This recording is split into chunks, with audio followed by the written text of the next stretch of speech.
August 8, 1944. A sun-drenched day near Saint-Aignan-de-Cramesnil, south of Caen, Normandy, France. Yet a shadow of grim realization fell upon Hauptmann Michael Wittmann. The supple leather of his commander's gloves protested with a faint creak as he tightened his grip on the cupola of Tiger 007, his gaze sweeping the hedgerow-scarred horizon through the powerful Zeiss binoculars. A tremor ran through his hands, a vibration born not of fear, but of an undeniable truth that had been dawning on him since the first light of day. "They just keep coming, sweet Mother of God, they never ever stop coming." For 3 relentless hours, his small company of 4 formidable Tiger tanks had been a scythe, cutting down Sherman after Sherman in a brutal harvest of steel. 27 burning pyres, the metal carcasses of American tanks, now littered the fields flanking the Caen-Falaise road, each a testament to his Tiger's deadly prowess. Every single one of his panzers had tallied at least 6 kills, a staggering success by any metric of tactical combat he had ever been taught at the Panzertruppenschule. The exchange ratio was nothing short of magnificent, a glorious near 7-to-1. Yet as Wittmann peered through his optics, a new wave crested the horizon. He counted 48 more Shermans, a fresh tide advancing from 3 distinct directions, their crews unblooded, their ammunition racks filled to the brim. Behind this steel wave, columns of churning dust signaled the inexorable approach of dozens, perhaps hundreds more. His own 4 Tigers, the pride of the Wehrmacht, were nearly spent, with perhaps a mere dozen armor-piercing shells left between them, their fuel gauges hovering near empty, and no hope of reserves on the way.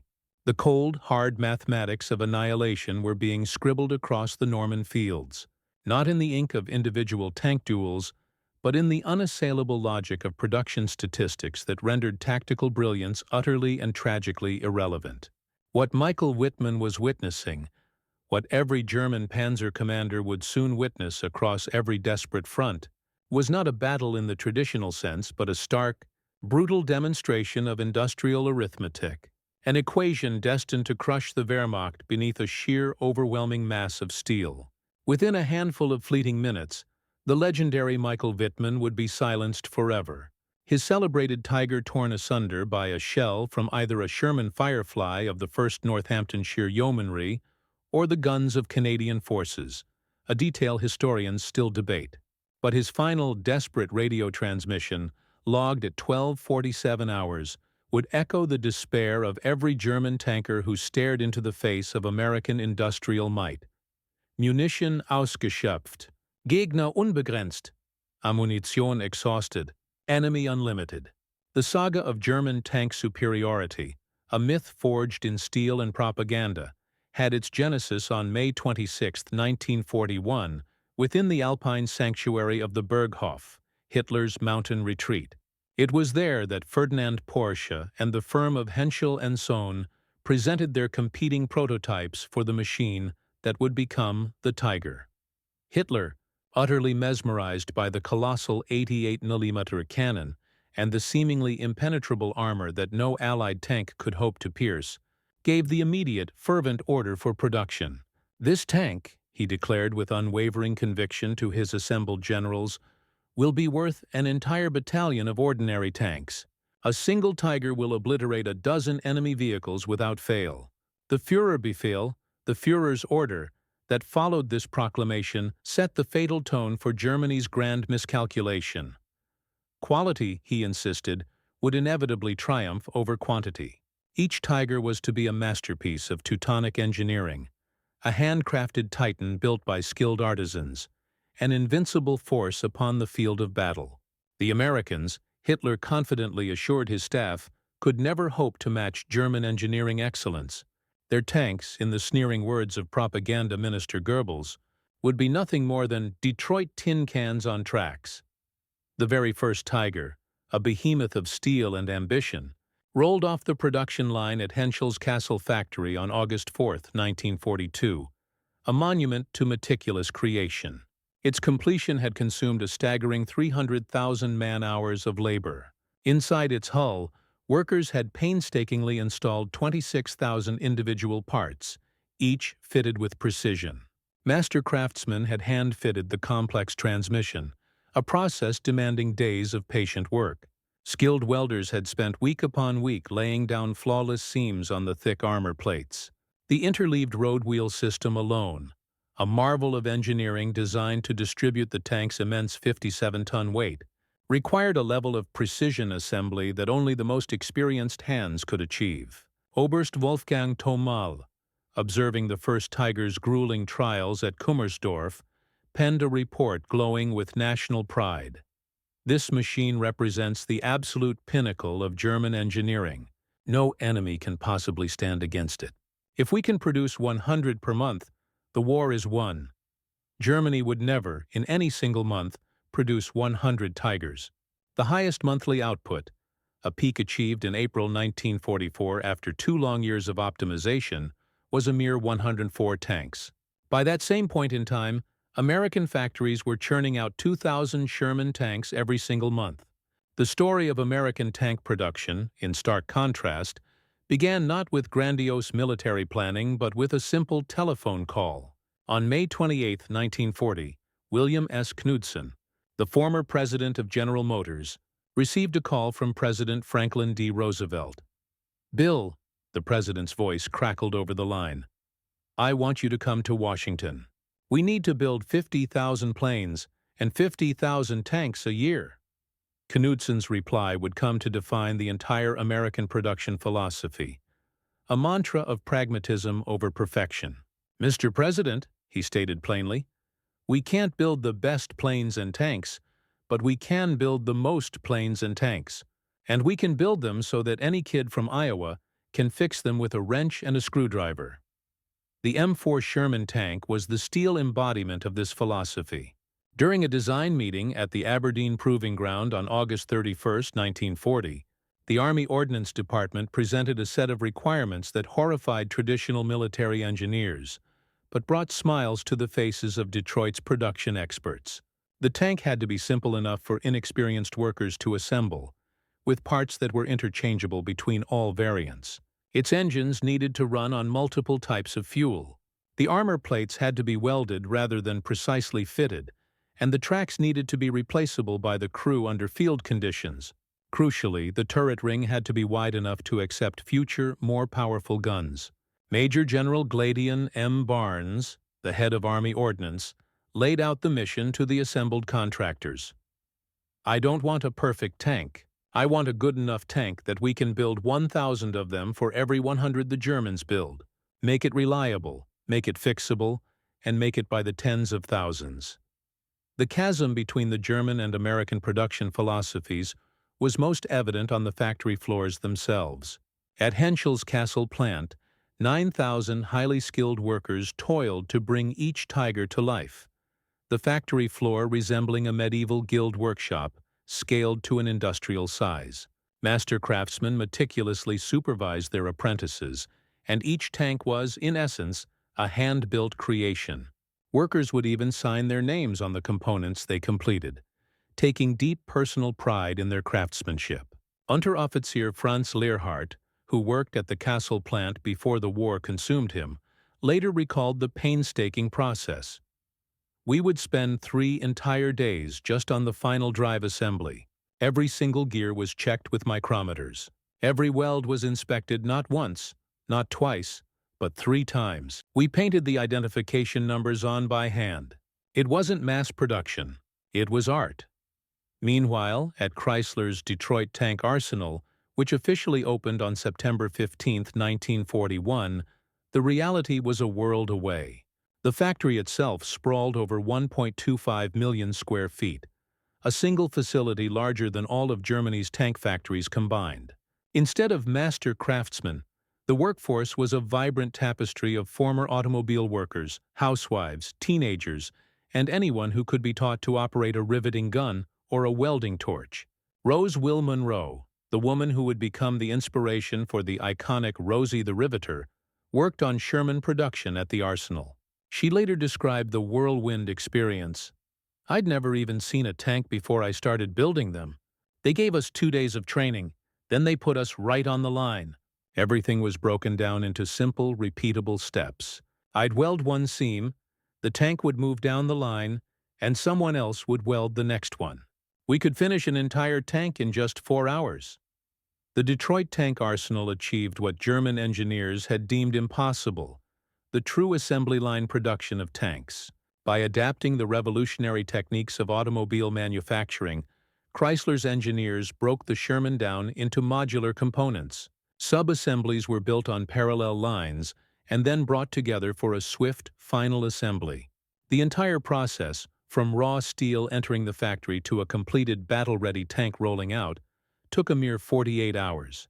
By December of 1942, the production statistics were already telling a story that German commanders on the front lines refused to believe. The Detroit tank arsenal alone was producing 896 Shermans per month, more than double what many German intelligence reports dared to suggest was possible.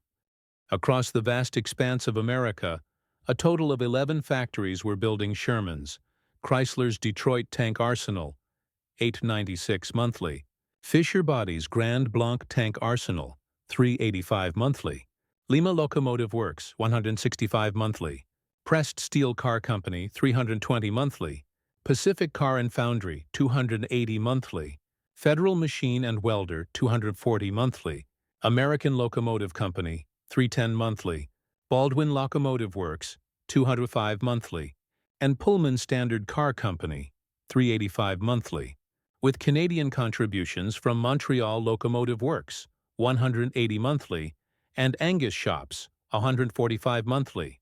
The total monthly production by December 1942 reached an astonishing figure of approximately 3,500 Sherman tanks.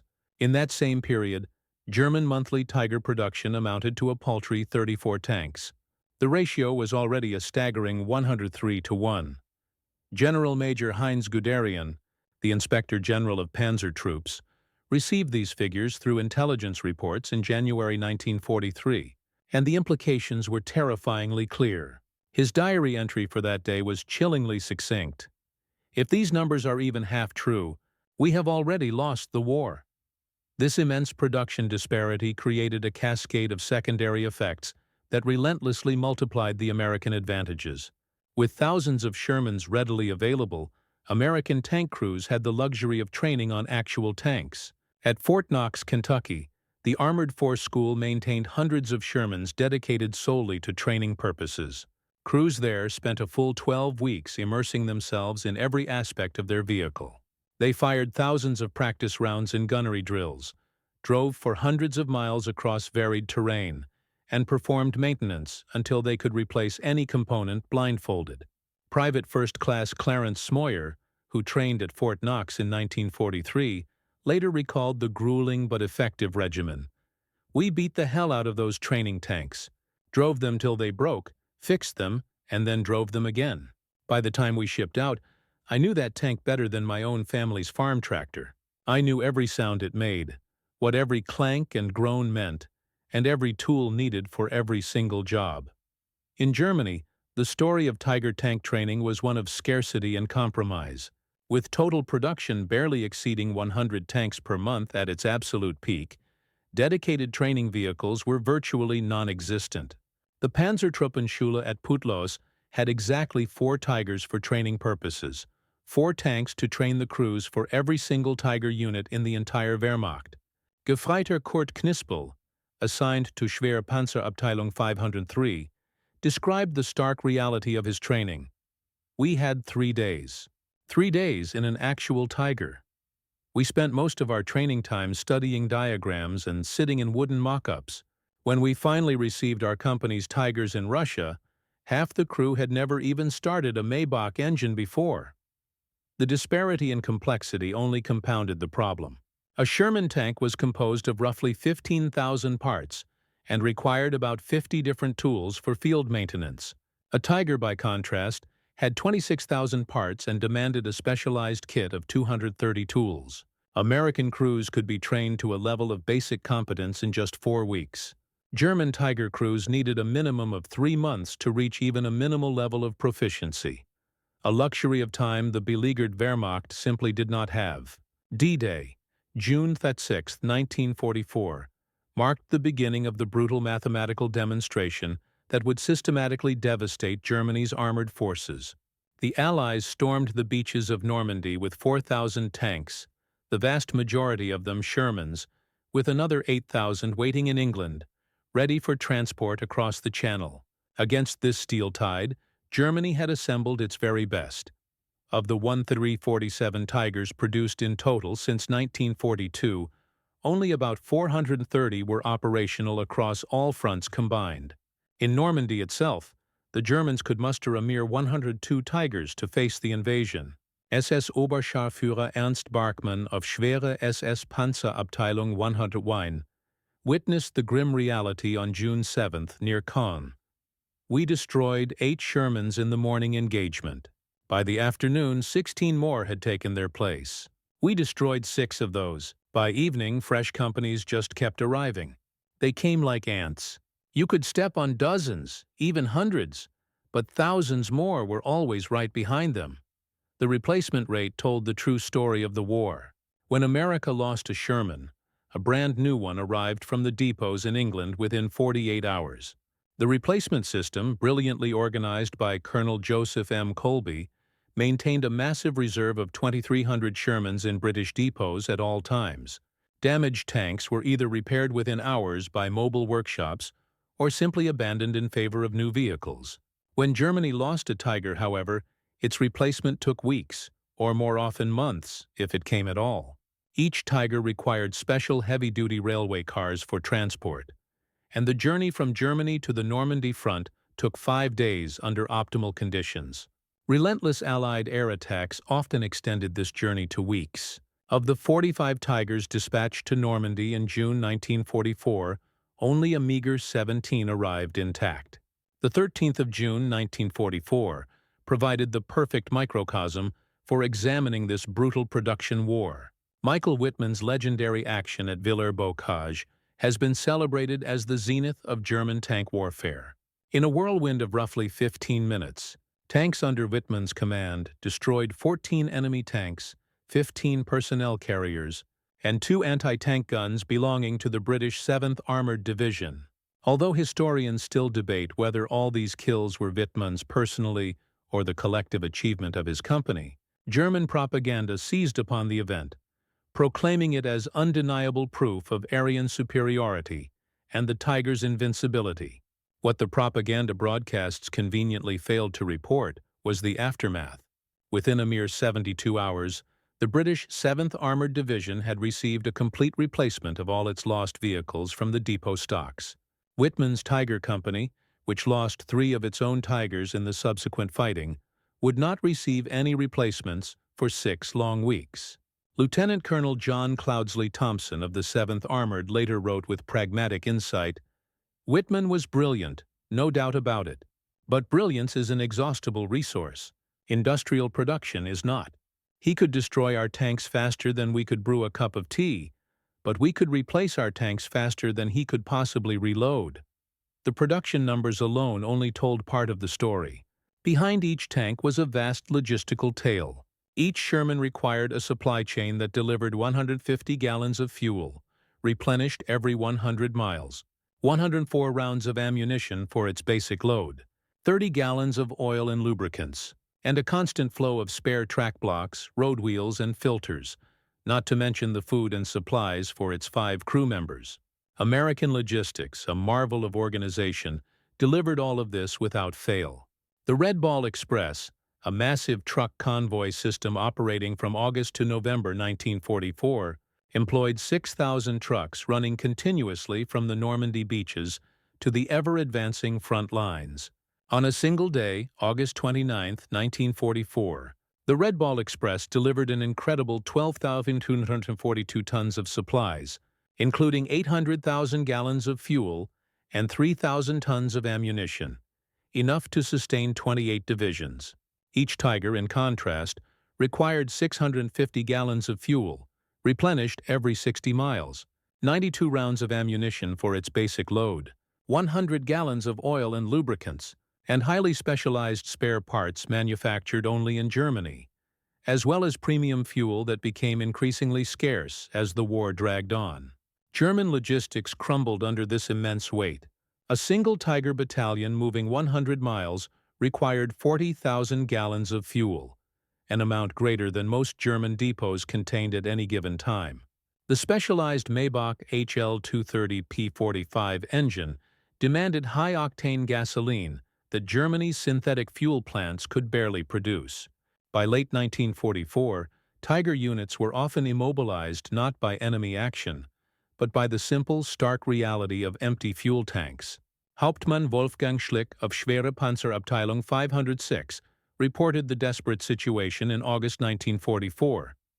"We have 6 operational Tigers, but fuel for perhaps 30 kilometers. The Americans pass our hidden positions in endless columns. We dare not engage. We would destroy a dozen, perhaps 2 dozen, and then we would sit helpless as the 100 behind them crushed us." Sherman tanks were brilliantly designed for maintenance by conscripts with only basic training. The entire transmission could be replaced in the field in just 4 hours. Replacing a track took a mere 90 minutes. An engine swap could be completed in 6 hours. Critically, every major part was accessible without having to remove other components first. The sloped armor, which critics often claimed was inferior to the Tiger's thick vertical plates, had a hidden advantage. Damaged plates could be cut off and a new one welded on by any competent welder. Technical Sergeant Robert Early, a maintenance chief for the 3rd Armored Division, explained the pragmatic design. "The Sherman was like a farm tractor with armor. Any kid who'd worked on his dad's John Deere could figure it out. We had replacements for everything: engines, transmissions, turrets, tracks. If something broke, you'd unbolt it and bolt on a new one. We could have a knocked-out Sherman running again before the Germans had even finished diagnosing what was wrong with their Tiger." Tiger maintenance, on the other hand, was a nightmare of complexity. The interleaved road wheel system, while brilliant for weight distribution, required removing up to 9 other wheels just to replace one damaged inner wheel, a 12-hour job under ideal conditions. The transmission, a masterpiece of engineering with 8 forward gears, required specialized tools and highly trained mechanics for any serious repair. The powerful but temperamental Maybach engine needed constant, delicate adjustment. Feldwebel Hans Bauer, a Tiger mechanic with Schwere Panzerabteilung 502, described the grim reality. "In Russia, we had a Tiger with transmission damage. The replacement transmission was in Germany. It took 3 weeks to arrive. Installing it required removing the entire turret, for which we needed a 15-ton crane. No crane was available. The Tiger sat there useless for 2 months, while Shermans passed us every single day." By mid-1944, the brutal mathematics of production had created a cascading crisis that Germany simply could not solve. Each Tiger required a crew of 5 highly trained specialists: a commander, minimum 6 months training; a gunner, 4-month specialized training; a loader, 2 months training; a driver, 4 months training on heavy tanks; and a radio operator, hull gunner, 3 months training. Training a single, complete Tiger crew properly required a total of 19 man-months of intensive instruction. Germany was losing its veteran Tiger crews far faster than they could possibly be trained. When Tiger 007 was destroyed near Saint-Aignan-de-Cramaisnil on August 8, 1944, killing Michael Wittmann and his entire crew, Germany lost not just a tank, but 60 man-months of irreplaceable training and years of priceless combat experience. The Americans faced no such crisis. By 1944, Fort Knox was graduating 2,000 fully trained Sherman crews every single month. The standardization of the Sherman meant that any crew could operate any tank. Wounded crew members were instantly replaced from a pool of 10,000 trained replacements waiting in England. Staff Sergeant Lafayette G. Poole, commanding a Sherman named In the Mood, described the American advantage. "We lost our loader at St. Lo. Within 2 hours, we had a replacement who had trained on the exact same tank model at Knox. He knew where every ammunition rack was, every control. We didn't miss a beat." While Normandy demonstrated the mathematical impossibility of a German victory in the West, the Eastern Front revealed it as a full-blown apocalypse. Operation Bagration, launched on June 22, 1944, deliberately on the 3rd anniversary of Germany's invasion of the Soviet Union, saw the Soviets deploy a staggering 4,080 tanks against German Army Group Center's 495 tanks, which included just 29 operational Tigers. The Soviets, however, had learned a crucial lesson from American production methods. Their T-34 tank, crude and simple compared to the Tiger, could be produced in just 3,000 man-hours versus the Tiger's 300,000. Soviet factories were churning out 2,000 T-34s monthly by mid-1944 when the Germans destroyed 3 Soviet tanks. 5 replacements appeared. When they destroyed 5, 10 appeared. Hauptmann Ernst Lindemann of Schwere Panzerabteilung 505 recorded the mathematical horror in his diary. July 5th. We destroyed 16 T-34s near Minsk. July 6th, 22 more appeared. We destroyed 11th July 7th 45. T-34s attacked. We destroyed 19 before running out of ammunition. July 8th, 60 T-34s. We had 2 Tigers operational. We retreated. The Soviets had wholeheartedly adopted the American mass production philosophy. Quantity has a quality all its own. They also received 4,102 Shermans through the Lend-Lease program, more than 3 times the total number of Tigers ever built. The Italian campaign provided German tank crews with their clearest, most demoralizing view of American industrial might. The confined mountainous terrain meant that tank battles often occurred at close range, where the Tiger's long-range gun advantage was minimized. More importantly, German crews could directly observe the American replacement rates with their own eyes. At the brutal Battle of Monte Cassino, Oberleutnant Friedrich Buscher of Schwere Panzerabteilung 508 kept a detailed log.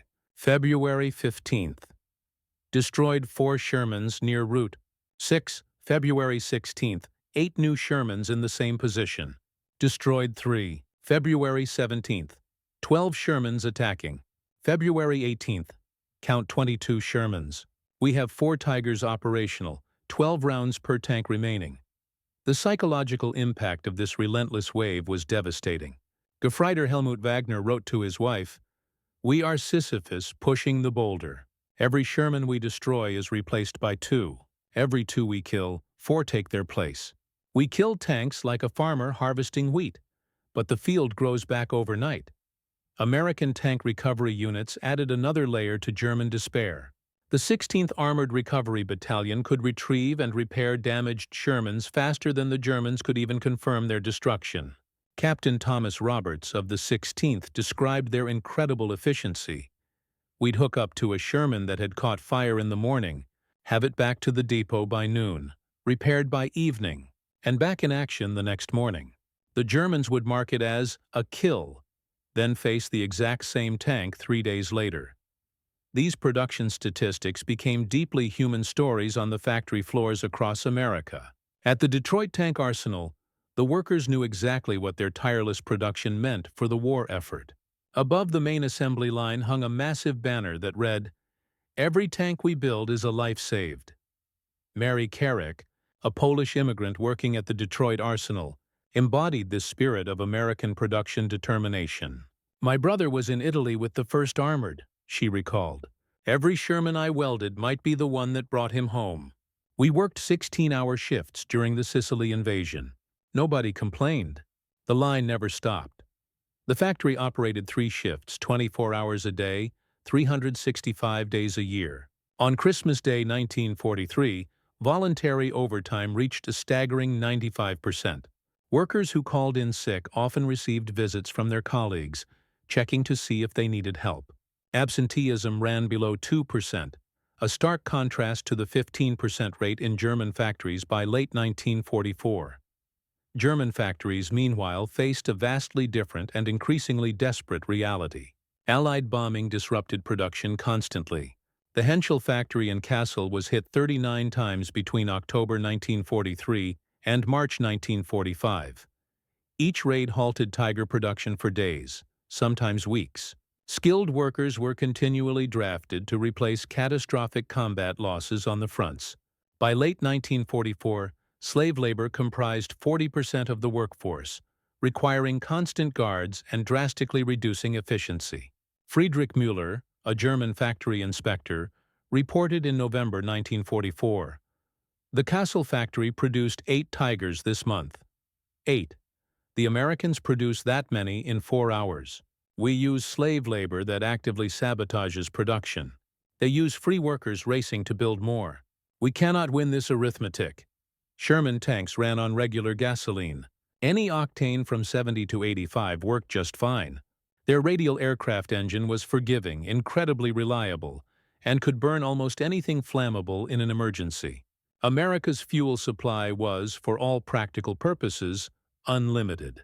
The state of Texas alone produced 100 million barrels of oil in 1944, and Standard Oil refined 2 billion gallons of gasoline monthly. Tigers, however, required premium fuel, at least 87 octane, for their complex Maybach engines to function properly. Germany's synthetic fuel plants, primarily using coal liquefaction, produced an inferior fuel that frequently damaged the delicate engines. By late 1944, the fuel allocation for training new crews was completely eliminated. New Tiger crews arrived at their units without ever having driven their tanks. The fuel consumption differential was staggering. A Tiger consumed 2.75 gallons per mile on roads and 5.5 gallons per mile cross-country. A Sherman, by contrast, consumed just 0.5 gallons per mile on roads and 1.2 gallons cross-country. Moving a Tiger company 100 miles required 15,000 gallons of precious fuel. Moving a Sherman company the same distance required only 3,000 gallons. Oberst von Pletzenhagen, commanding schwere SS Panzerabteilung 101, reported the impossible situation. December 16th, start of the Ardennes offensive. My Tigers have fuel for perhaps 60 kilometers. The objectives are 200 kilometers distant. We are told to capture American fuel depots. But how do we reach American fuel without any fuel? This is madness built on sheer desperation. The Battle of the Bulge in December 1944 provided the final irrefutable mathematical proof of Germany's defeat. Hitler assembled his last great reserve, 450 tanks, including 69 precious King Tigers, for Operation Wacht am Rhein. Against this force, the Americans could deploy 8,000 tanks in the European theater, with another 6,000 in reserve or training in the United States. The initial German success seemed to validate the quality over quantity philosophy. The King Tigers of Schwer SS Panzerabteilung 501 destroyed Shermans at ranges exceeding 2,000 meters. Individual Tigers claimed dozens of kills, and German propaganda proclaimed the offensive as proof of superior German engineering. But the cold, hard mathematics reasserted themselves within days. As Joachim Peiper's Kampfgruppe ran out of fuel near La Glaise, American replacement tanks were already moving from the depots in Antwerp. The 40 Shermans destroyed on December 17th were replaced by December 19th. The 60 destroyed on December 18th were replaced by December 20th. General George S. Patton's 3rd Army turned north with 350 Shermans on December 22nd. Within 48 hours, despite losing 88 tanks to German fire, Patton had 400 operational Shermans. His replacement vehicles had already exceeded his losses. Meanwhile, Peiper had been forced to abandon all of his Tigers for lack of fuel, destroying them to prevent their capture. March 6, 1945, provided history with the most filmed tank duel of the war, a Pershing versus Panther fight at the Cologne Cathedral. But just 500 meters away, a more telling scene that the cameras didn't capture played out. 11 knocked-out Shermans littered the area around the cathedral square, all destroyed by a single Panther over 2 days. Yet within 24 hours, 15 new Shermans had occupied that same square. The Panther, damaged and out of ammunition, was abandoned by its crew. This scene, a tactical German victory leading to a strategic American victory through sheer numbers, repeated itself across the dying Reich. Feldwebel Gustav Schreiber, the Panther's gunner, survived the war and later reflected, "Our company destroyed 258 enemy tanks, mostly Shermans, a magnificent ratio. But they replaced those 258 tanks in perhaps a week. We lost 12 Panthers and received 2 replacements in 6 months. Every tactical victory we achieved only brought our strategic defeat closer." Beyond the production numbers lay a human mathematics that was equally stark. America trained a total of 250,000 tank crewmen during the war. Germany trained perhaps 40,000 for its Tigers and Panthers combined. When America lost a crew, 5 fully trained replacements waited in the depots. When Germany lost a veteran Tiger crew, their priceless expertise vanished forever. Sergeant Joe Saunders of the 2nd Armored Division explained the American advantage. "We knew we had 50 more Shermans right behind us. If our tank got hit, we'd bail out, walk back, get another tank, and return to the fight." The Germans knew that each Tiger they lost was irreplaceable. That knowledge, that we could afford losses, and they couldn't, that's what won the psychological war. The crew quality differential widened dramatically as the war progressed. By March 1945, American tank crews averaged 6 months of thorough training before seeing combat. German Tiger crews, if they received Tigers at all, averaged a mere 2 weeks of training. Boys as young as 16 were driving 68-ton King Tigers they had first seen only days earlier. Gefreiter Wilhelm Hoffmann, a driver in Schwere Panzerabteilung 512, described his training. "I had driven a truck in the Hitler Youth. They gave me 4 days in a Panzer IV, then put me in a King Tiger. The commander had been a store clerk 2 months earlier. The gunner had fired 5 practice rounds. We faced Americans who had been training for a year." The fundamental difference lay not in capability, but in philosophy. Germany relentlessly pursued engineering perfection. Each Tiger was a masterpiece. Its 80mm gun could destroy any Allied tank at 2,000 meters. Its thick armor could deflect most Allied shells. Its sophisticated transmission provided smooth power delivery, and its interleaved wheels distributed its immense weight perfectly. America, in contrast, pursued production efficiency. Each Sherman was merely adequate. Its 75mm gun struggled against the Tiger's frontal armor. Its own armor was vulnerable to German guns. Its transmission was simple and its suspension was basic. But it was good enough. And America could build 36 Shermans for the man-hours and cost of a single Tiger. William Knudsen, observing Sherman production in 1943, succinctly stated the American philosophy. "The best tank is not the one that's technically superior. It's the one that's there when you need it. A Sherman in France is worth 10 perfect tanks on a drawing board." Albert Speer, Germany's armaments minister, understood this far too late. In his 1969 memoirs, he wrote, "We sought perfection and achieved paralysis. Every improvement delayed production. Every modification required retooling. Meanwhile, the Americans built the same basic tank in overwhelming numbers. They won through arithmetic, not through engineering." Shermans consistently achieved 90% operational readiness rates. Of 100 Shermans in a unit, 90 would be running on any given day. Mechanical failures were rare and quickly repaired. The simple systems rarely broke, and when they did, parts were abundant and mechanics were plentiful. Tigers, by late 1944, achieved a dismal 35% operational readiness. Of 100 Tigers, if any unit ever had that many, only 35 would be operational. The complex systems failed constantly.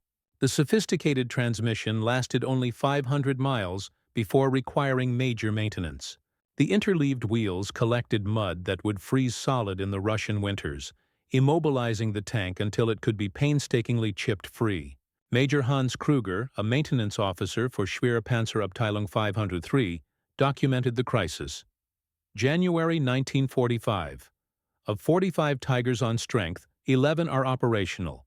8 await transmissions, 6 need new engines, 12 require track repairs, and 8 have multiple failures.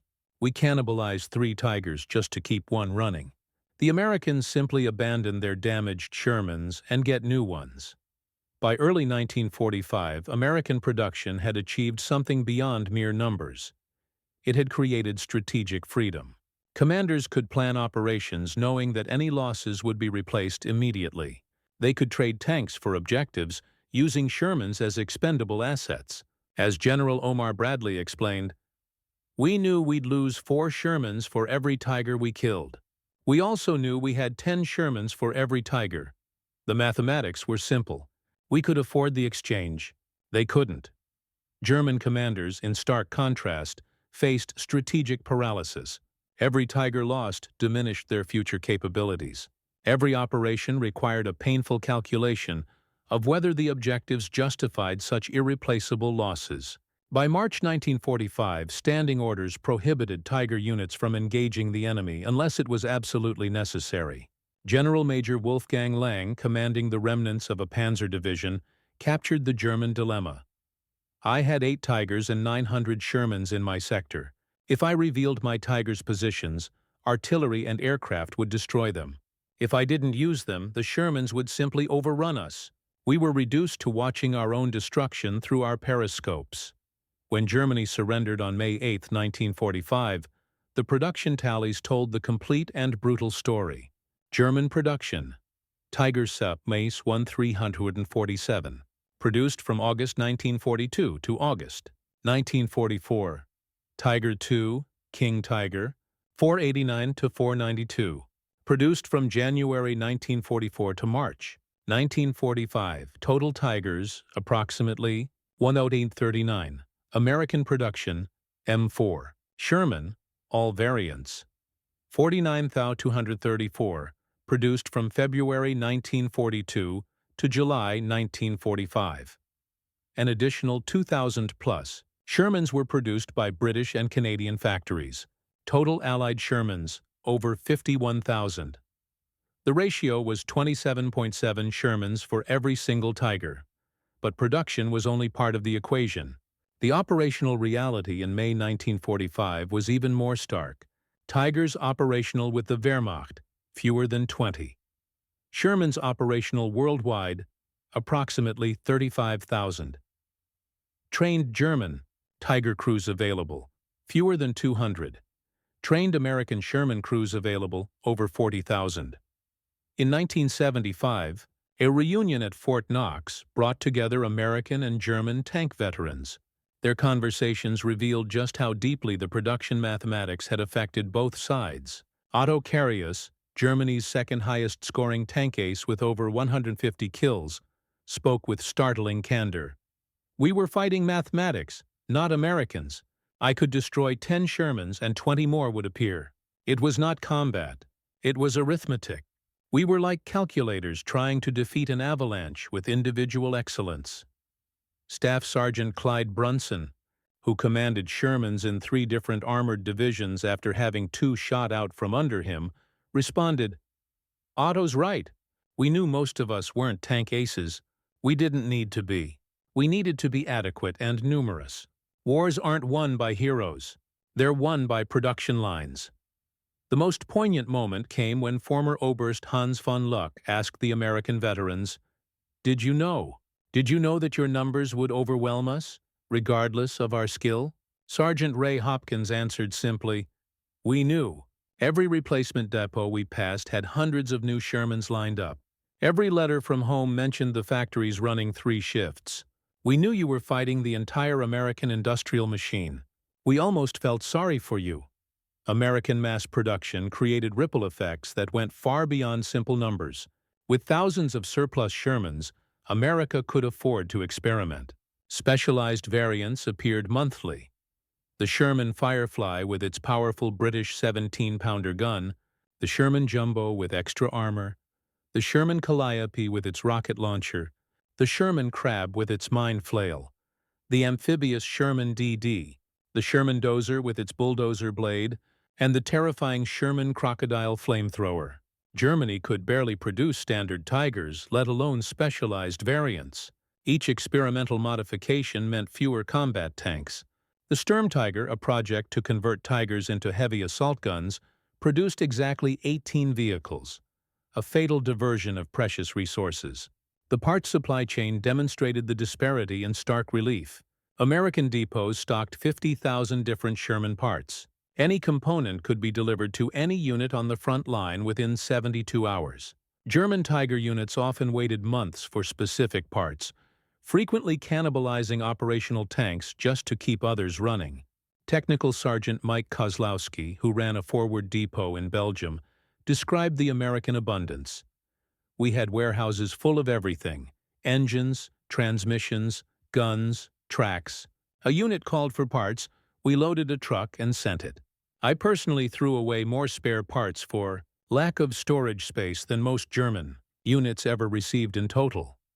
American tank crews lived in a completely different psychological universe. From their German counterparts, they knew that replacement tanks were plentiful. They knew that their survival was more important than any single victory. They knew they could afford to be cautious. Private First Class Clarence Smoyer described the mentality. Our lieutenant told us straight, "Your job is to survive and keep pressing forward. If you see a tiger, call in artillery or air support. Don't be heroes. Heroes die. We have more tanks than we have trained crews. Keep yourselves alive, and we'll keep you in tanks." German Tiger crews faced the opposite pressures. Each Tiger was irreplaceable, and each crew was precious.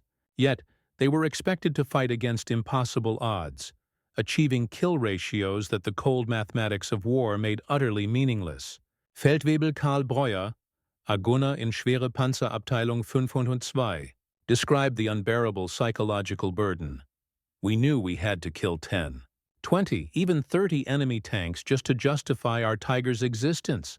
The pressure was unbearable. We were not soldiers. We were accountants, constantly calculating whether we had killed enough to justify our own resources. Behind the production numbers lay an infrastructure that ultimately determined the outcome. American factories were completely immune to enemy attack. Detroit, Chicago, and Pittsburgh all produced at maximum capacity, without any fear of bombing. Workers arrived rested, well-fed, and highly motivated. Materials flowed without interruption, and quality control caught defects before the tanks ever left the factories. German factories, however, operated under constant threat. The Henschel works in Kassel was bombed 39 times. The Mann factory in Nuremberg was hit 27 times. Workers spent their nights in bomb shelters and their days clearing rubble. Materials arrived sporadically as Allied bombing severed rail lines. Quality suffered as exhausted workers and resentful slave laborers made mistakes. Hans Müller, a production manager at Henschel, documented the cascade of problems. October 1944. Last night's raid destroyed the heat treatment facility. Our Tiger armor plates must now go to Essen, if the trains can run. Essen was bombed on Tuesday. The alternative is Dortmund, which was bombed on Thursday. We have 200 Tiger hulls awaiting armor. Perhaps 20 will be completed this month. American production faced no such obstacles. The Fisher Tank Arsenal in Grand Blanc, Michigan, employed 4,500 workers in perfect safety. They worked regular shifts, lived in comfortable housing, and ate in cafeterias serving fresh food. Their children attended schools, and their families shopped in fully stocked stores. Mass production also created learning curve advantages that Germany could never hope to match. For every 1,000 Shermans produced, the unit cost was reduced by 8%. Production improvements were implemented across all factories simultaneously. By 1944, the Detroit Arsenal was building Shermans 60% faster than it had in 1942, using fewer workers. Lieutenant Colonel Robert Young, analyzing production efficiency, reported that worker suggestions continuously improved production. A woman at Pressed Steel noticed that changing a welding sequence could save 4 minutes per tank. Implemented across all factories, this saved 3,300 production hours monthly, enough to build 40 additional Shermans. German production showed a reverse learning curve. As experienced workers were drafted, quality declined. As materials became scarce, substitutions complicated the production process. As Allied bombing intensified, production was dispersed to smaller, less efficient facilities. The production time for a Tiger actually increased, from 300,000 man-hours in 1942 to 450,000 man-hours by late 1944. Each Tiger cost more and took longer to build as the war progressed, the exact opposite of the American experience. The Tiger's technological superiority came with hidden costs. The sophisticated Maybach engine required 120 different parts that were unique to the Tiger. The complex transmission needed specialized tools. The gun's precision optics required careful, constant maintenance. Every single advantage increased its complexity. The Sherman's simplicity was its greatest strength. Its Ford GAA engine shared parts with truck engines. Its transmission was a modified truck design. Its gun was an adapted anti-aircraft weapon. Everything about it was proven, reliable, and repairable with common tools. Master Sergeant Tom Williams, who maintained Shermans for the 4th Armored Division, explained, "We fixed Shermans with parts from trucks, from Jeeps, from anything. If you needed a fuel pump, a truck pump usually worked. If you needed electrical parts, a Jeep alternator would fit. The Tiger needed exact parts made in specific factories. We just needed whatever worked." American production superiority created psychological weapons that went beyond mere numbers. Captured German tank crews were deliberately shown American tank parks containing hundreds of new Shermans. They were given tours of repair depots that were rebuilding damaged tanks in a matter of hours. They witnessed the casual waste of material that revealed America's seemingly unlimited resources. Hauptmann Friedrich Schultz, captured after his Tiger was destroyed near Aachen, described his tour of a replacement depot. "They showed us 500 new Shermans, just sitting there, waiting for crews. The American officer told me they received 500 more every month, just for this one sector. I knew then that every Tiger we had destroyed was meaningless. We were bailing out the ocean with teaspoons." These prisoners often returned to Germany through exchanges or escapes, spreading the devastating truth about American production. Their reports, far more credible than Allied propaganda, destroyed the morale among the German tank crews training on the few remaining Tigers. By the winter of 1944-45, the maintenance differential had become absolute. American units maintained a 90% operational rate, despite constant combat and harsh weather. German Tiger units struggled to maintain a 20% operational rate even without combat. The 56th Heavy Tank Battalion's war diary for January 1945 tells the grim story. Strength: 45 King Tigers. Operational: 8. Awaiting repair: 37. Of these, 12 need engines, none available. 15 need transmissions, 2 available. 10 need multiple components, none available. Cannibalization authorized to maintain minimum operational strength. Meanwhile, the 37th Tank Battalion of the 4th Armored Division reported, strength: 53 Shermans. Operational: 51. Awaiting repair: 2 will be completed by nightfall. Replacement tanks available in depot: 15. Crew replacements available: 3 complete crews plus individual specialists. April 1945 provided the ultimate demonstration of production mathematics. As American forces crossed the Rhine, they left behind hundreds of damaged Shermans, deeming them not worth repairing given the sheer abundance of replacements. German forces, desperately short of tanks, attempted to recover and repair these abandoned Shermans for their own use. The irony was complete.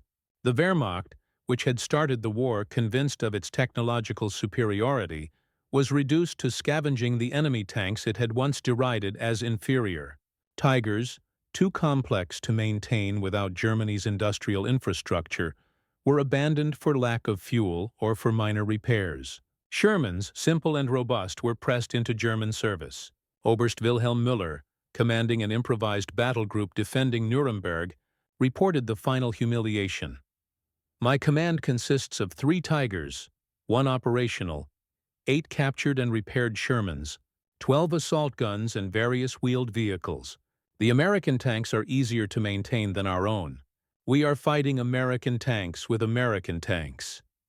The war ended not with dramatic climactic tank battles, but with American columns driving past endless lines of abandoned German armor. Tigers sat silent beside the roads, out of fuel, out of ammunition, out of spare parts. Their crews, some of the best trained tank soldiers in history, walked home in defeat. The Sherman columns rolled through Germany, each lost tank immediately replaced, from the endless stream flowing from the Atlantic ports. Their crews, adequately trained and utterly confident in their supply chain, barely paused to acknowledge the abandoned German giants. General Dwight D. Eisenhower, touring the defeated Germany, observed, "We did not defeat German tanks. We defeated German production. Every Tiger was a tactical victory that cost them a strategic capability." Every Sherman we lost was replaced before they had even finished counting their kills. The final accounting revealed the true mathematics of victory. Production speed. Tiger, 300,000 to 450,000 man-hours per tank. Sherman, 17,000 to 48,000 man-hours per tank. The production time for one Tiger equaled 6 to 26 Shermans. Cost analysis. Tiger, 250,000 to 300,000 Reichsmarks. Sherman, 44,556 to 64,455. Fuel consumption. Tiger, 2.75 gallons per mile on roads. Sherman, 0.5 gallons per mile on roads. One Tiger's fuel consumption equaled that of 5.5 Shermans. Maintenance requirements. Tiger, 10 hours of maintenance for every 1 hour of operation. Sherman, 1 hour of maintenance for every 10 hours of operation. One Tiger's maintenance equaled that of 100 Shermans. Training time. Tiger crew, 19 man-months minimum. Sherman crew, 5 man-months standard. The training time for one Tiger crew equaled that of 4 Sherman crews. Post-war analysis by both American and German officers reached the same unassailable conclusions. The Tiger was possibly the best tank of World War II in terms of individual capability. The Sherman was adequate at best in tank versus tank combat. But wars are not won by individual excellence. They are won by systemic superiority. Colonel Robert Cameron, writing the official U.S. Army history, concluded, "The Sherman succeeded not despite its mediocrity, but because of it. Its simplicity enabled mass production. Its reliability enabled continuous operations. Its standardization enabled instant replacement. The Tiger failed not despite its excellence, but because of it. Its complexity prevented mass production. Its temperamental nature reduced operational readiness. Its uniqueness prevented replacement." General Major Friedrich von Mellenthin, analyzing the German defeat, wrote more succinctly, "We built 1,047 Tigers. They built 49,234 Shermans. Everything else is commentary." Behind the production numbers lay human costs that revealed the true price of the German quality over quantity philosophy. Tiger crews, knowing their tanks were irreplaceable, often fought to the death rather than abandon them. Of the approximately 8,000 German Tiger crewmen, fewer than 2,000 survived the war, a 75% casualty rate. Sherman crews, knowing replacement tanks were plentiful, readily abandoned damaged vehicles. Of the approximately 250,000 American tank crewmen trained, 6,500 died in combat, a 2.6% casualty rate. The production philosophy that seemed to value machines over men actually saved lives through sheer abundance. Sergeant John Irwin, who had 3 Shermans shot out from under him, explained the American advantage. "We were taught that tanks were expendable, crews were not. Bail out fast, walk back, get another tank. The Germans fought like their Tigers were made of gold, because to them they were. They died trying to save their machines. We lived by abandoning them." The production battle between the Tiger and the Sherman established principles that shaped post-war military thinking. The United States had proven that industrial capacity was the ultimate weapon. The ability to produce, supply, and replace equipment faster than an enemy could destroy it negated most tactical disadvantages. The Soviet Union, observing the American success, adopted similar mass production strategies for the Cold War. The T-54-55 became the most produced tank in history, with over 100,000 built, double the Sherman's production. Simplicity, reliability, and sheer numbers became the hallmarks of Soviet armor doctrine. Germany, learning from its defeat, abandoned complex perfection for practical sufficiency. The post-war Leopard tanks emphasized reliability and ease of maintenance over maximum capability. German industry, rebuilt on American production principles learned during the occupation, became Europe's manufacturing powerhouse. At the 1985 Fort Knox reunion, veterans from both sides rendered their final verdict on the Tiger versus Sherman debate. Otto Carius, the German tank ace, provided perhaps the most honest assessment. The Tiger was a masterpiece. In a tournament of single combat, it would defeat any tank of the war. But wars are not tournaments. The Sherman was a tool of industry, and industry won the war. We killed Shermans like cutting grass, but the grass grew faster than we could cut. That is not a failure of the Tiger, or a success of the Sherman. It is the reality of industrial warfare. Sergeant Wardell Henderson, who commanded 5 different Shermans through France and Germany, added the American perspective. I never wanted to face a Tiger. One-on-one, we'd lose every time. But we never fought one-on-one. We fought 5-on-1, 10-on-1, with artillery support and air cover and replacement tanks waiting just over the hill. The Tiger was the better tank. The Sherman was the winner's tank. And I'd rather be a winner in a Sherman than a dead hero in a Tiger.